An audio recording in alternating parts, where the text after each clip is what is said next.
ladies and gentlemen.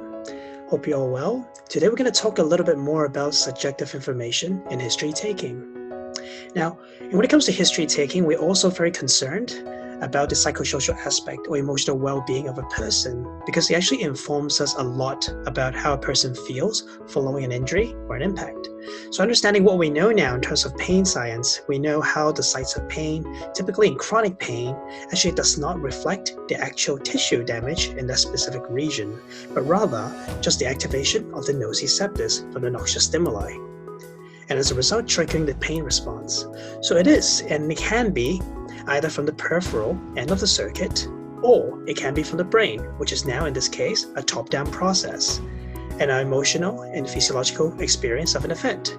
So imagine this experience recorded in our brain, and every time when we do something similar to that specific motion that feels a little bit unnatural for the body, the brain automatically registers this information and would trigger the same pain response as a result, and therefore help you with the motion with a coping strategy, and therefore compensating the way how you move. So for example, if I rolled my ankle before playing basketball a few months ago, knowing that leaning on that right side is very uncomfortable for me, I would naturally try to avoid doing that.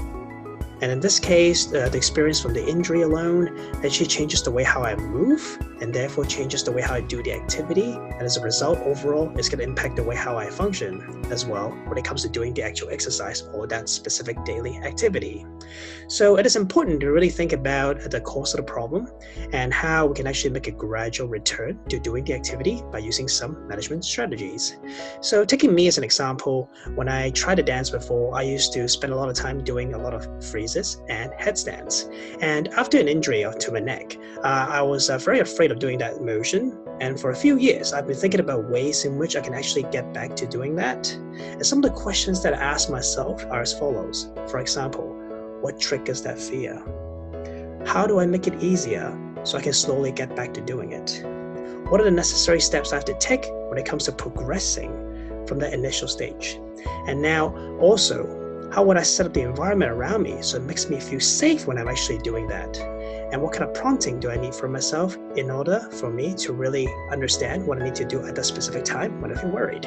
And how long should I be doing it for until I reach that point of fatigue?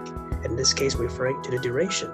So again, psychosocial aspect is a very important factor that we have to take into consideration, whether it is developing a plan for somebody or even for yourself.